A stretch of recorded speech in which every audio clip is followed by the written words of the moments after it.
Welcome to my channel. আজকে আমি তোমাদের করাবো মৌলিক উৎপাদকের সাহায্যে নিম্নলিখিত সংখ্যাগুলির লসাগু নির্ণয় করি। এই অঙ্কগুলো আজকে আমি তোমাদের করাবো। কিভাবে আমরা মৌলিক উৎপাদকের সাহায্যে এই অঙ্কগুলো করব দেখে নাও।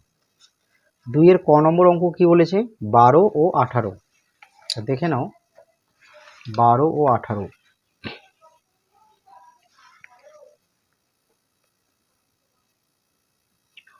12 ও 18।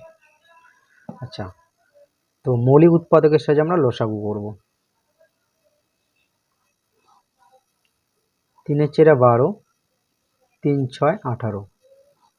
2 দিয়ে যদি আমরা 4কে ভাগ করি তাহলে 2 পাবো, আর 2 দিয়ে 6কে ভাগ করলে 3 পাবো। দেখো 12 আর 18কে আমি মৌলিক সংখ্যা দিয়ে ভাঙালাম। মৌলিক উৎপাদকের সাহায্যে লসাগু মানে এই সংখ্যাগুলোকে তোমরা যে ভাঙাবে সেই সংখ্যাগুলো যাতে মৌলিক সংখ্যা হয়, এগুলোকে বলা হয় সংখ্যার উৎপাদক। যে সংখ্যা দিয়ে আমরা সংখ্যাটাকে ভাঙাই বা সংখ্যাটাকে ভাগ করি সেই সংখ্যাটা হচ্ছে ওই সংখ্যার উৎপাদক। তাহলে এখানে দেখো 3 2 2 3 এগুলো হচ্ছে উৎপাদক, এবং এই উৎপাদকগুলো কি মৌলিক। 3 2 2 3 এগুলো হচ্ছে কি সংখ্যা বলো তো? মৌলিক সংখ্যা। তো আমাদের সেটাই বলেছে যে মৌলিক উৎপাদকের সাহায্যে লসাগু করো। এখন আমরা লিখব, সুতরাং লসাগু এই উৎপাদকগুলো কি করব? লসাগুর সময় প্রত্যেকটা উৎপাদক গুণ করব। 3 দুগুণা 6, 3 দুগুণা 6, 6 6 কত হলো? 36। তাহলে এই হলো তোমাদের মৌলিক উৎপাদকের সাহায্যে লসাগু। চলো পরের অঙ্কটা দেখে নিই। পরের অঙ্কটা রয়েছে 45 ও 75। 45 ও 75। আচ্ছা, 45 75 5 দিয়ে যাবে, 5 লং 45, 5 15 75। 3 দিয়ে ভাঙাবো, 3 তিরিকা 9, 3 5 15। দেখো এই উৎপাদকগুলো প্রত্যেকটা কি উৎপাদক আসলো? মৌলিক উৎপাদক। তোমরা যৌগিক সংখ্যা দিয়ে কিন্তু ভাঙাবে না, মৌলিক উৎপাদক দিয়ে কিন্তু তোমরা এগুলোকে ভাঙাবে। তাহলে লিখবো, সুতরাং লসাগু 5 3 3 5। 3 5 কত হয়? 15। 3 5 15। তাহলে 15 আর 15 যদি আমরা গুণ করি তাহলে কত পাবো? 5 5 25, হাতে 2, 7 5 1, 5 7 5 12 হাতে 225। তাহলে আমরা কত পেলাম লসাগু? 225। তারপরের অঙ্কটি কি রয়েছে? তারপরের অঙ্কটি রয়েছে 70 ও 56। 70 ও 56। তাহলে আমরা 70 আর 56কে ভাঙাবো। দেখো এখানে শেষে কি রয়েছে? 0 রয়েছে, আর এখানে 6 রয়েছে। তাহলে এই সংখ্যা দুটো 2 এর ঘর দিয়ে ভাঙানো যাবে। তাহলে 2 দিয়ে 70কে ভাগ করলে কত হয় বলো তো? যদি তোমরা না জানো তখন কি করবে? 2 দিয়ে 70কে রাফে এইভাবে ভাগ করে নেবে। 3 দুগুণা 6, 5 দুগুণা 10। কত পেলাম? 35। তাহলে এখানে হবে কত? 35। 2 দিয়ে 56 কত হবে যদি তোমরা না জানো তখন 2 দিয়ে 56কে ভাগ করবে। 2 দুগুণা 4, 16, 8 দুগুণা 16, কত হলো? 28। এবার 7-এর ঘর দিয়ে আমরা দুটাকে ভাগ করতে পারো। 5 7 35, 4 7 28। দেখো এখানে প্রত্যেকটা উৎপাদক মৌলিক, এগুলো কিন্তু মৌলিক, কিন্তু এটা কিন্তু যৌগিক। তো আমাদের কিন্তু যৌগিক সংখ্যা রাখা যাবে না, আমাদের প্রত্যেকটাকে মৌলিকে আনতে হবে। তাহলে 4কে যদি আমরা ভাঙাই, 2 দুগুণা 4, 5 5ই থেকে গেল, 2 দুগুণা 4। বুঝতে পারলে? তাহলে এই উৎপাদকগুলো প্রত্যেকটা কি পেলাম? আমরা মৌলিক উৎপাদক পেলাম, তাই না? তাহলে লিখবো,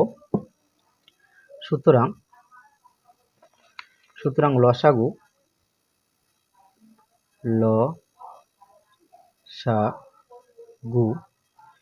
2 7 2 5 2। 7 দুগুণা 14, 5 দুগুণা 10, 2। 10 দিয়ে 14কে যদি আমরা গুণ করি তাহলে হবে 140 গুণন 2।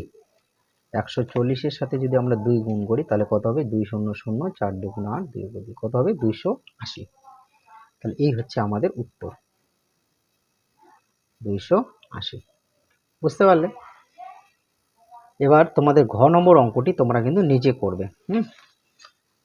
এবার আমি তোমাদের নিচের অঙ্কটি করাবো, দেখে নাও কি বলছে। সবচেয়ে ছোট মানে ক্ষুদ্রতম কোন সংখ্যা 8 ও 10 দিয়ে বিভাজ্য? মানে কোন সংখ্যাটি 8 দিয়েও ভাগ করা যাবে, 10 দিয়েও ভাগ করা যাবে। তো এই ধরনের অঙ্ক যদি থাকে, যে তোমাদের যদি বলে ক্ষুদ্রতম সংখ্যা বা ছোট সংখ্যা বের করতে, তখন তোমরা কি করবে, এই সংখ্যা দুটোর লসাগু করবে। বুঝতে পারলে? এই সংখ্যা দুটোর কি করবে, লসাগু। যা লসাগু আসবে সেটাই হবে 8 ও 10 দিয়ে বিভাজ্য সংখ্যা, তাই না? তাহলে দেখো কিভাবে করব আমরা। দেখো 8 ও 10, তাহলে আমি কি করব, লসাগু করব। 4 দুগুণা 8, 5 দুগুণা 10। এবার আমরা যদি 4টাকে না ভাঙাই তবু কিন্তু আমাদের চলবে, তাই না? বা যদি ভাঙাই নেই তবু কোনো সমস্যা নেই। 2 দুগুণা 4, 5, 5ই থেকে যাবে, তাই না? তাহলে আমরা লসাগু কত পাবো, তা লিখবো, সুতরাং নির্ণেয় লসাগু, বা এমনি শুধু লসাগু লিখতে পারো। আমি নির্ণেয় লসাগু লিখছি। নির্ণেয় লসাগু কি করব, এই যে উৎপাদকগুলো রয়েছে প্রত্যেকটাকে কি করব, গুণ করব, তাই না? তাহলে আমরা লসাগু পেয়ে যাব। 4 আর 10 কত হলো, 40। তাহলে এই 40 সংখ্যাটি 8 দিয়েও ভাগ করা যায়, 10 দিয়েও ভাগ করা যায়, তাই না? 40কে যদি আমরা 8 দিয়ে ভাগ করি তাহলে 5 পাবো। 40কে যদি আমরা 10 দিয়ে ভাগ করি তাহলে 4 পাবো। তাহলে দেখো এই 40 সংখ্যাটি 8 ও 10 দিয়ে বিভাজ্য। তাহলে আমরা লিখব, সুতরাং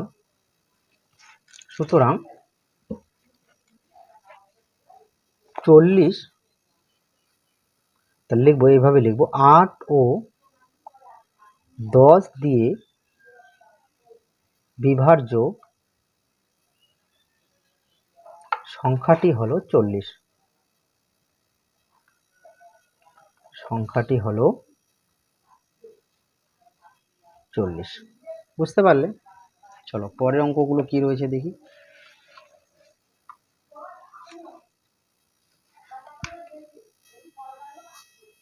দেখো এই অঙ্কটি 15, 20 ও 18 লসাগু। এই অঙ্কটি তোমরা অবশ্যই পারবে, কারণ তোমরা লসাগু শিখলে। নিচে একটা অঙ্ক দেওয়া রয়েছে, খুব সুন্দর অঙ্ক।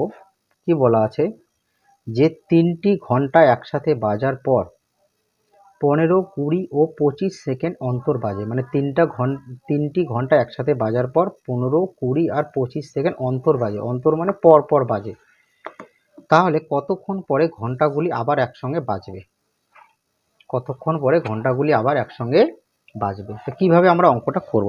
আমরা কি করব, এই যে 15, 20 আর 25 সেকেন্ডকে লসাগু করব। বুঝতে পারলে? 15, 20 এবং 25 সেকেন্ডকে কি করব, লসাগু করব। চলো দেখে নিই 6 নম্বর অঙ্কটি।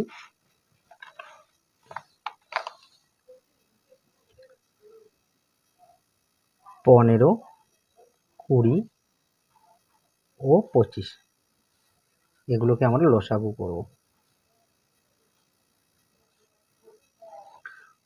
3 5 15, 4 5 20, 5 5 25। এই সংখ্যাগুলোকে যদি আমরা না ভাঙাই, আবার 4 রয়েছে, 4কে ভাঙানো যায়, না ভাঙালেও চলবে। তো আমাদের লসাগু কত আসবে, সুতরাং নির্ণেয় লসাগু, নির্ণেয়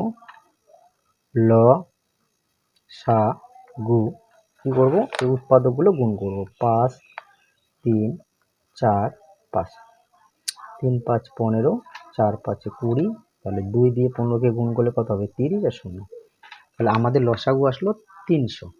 এই 300 হচ্ছে সেকেন্ড। তাহলে আমি লিখব 300 সেকেন্ড সমান সমান 300 ভাগ 60। তাহলে কত হবে, 5 মিনিট। তাহলে 300 সেকেন্ড কত মিনিট, 5 মিনিট, তাই না? 1 মিনিট যদি 60 সেকেন্ড হয় তাহলে 300 সেকেন্ড কত হবে, 5 মিনিট হবে, তাই না?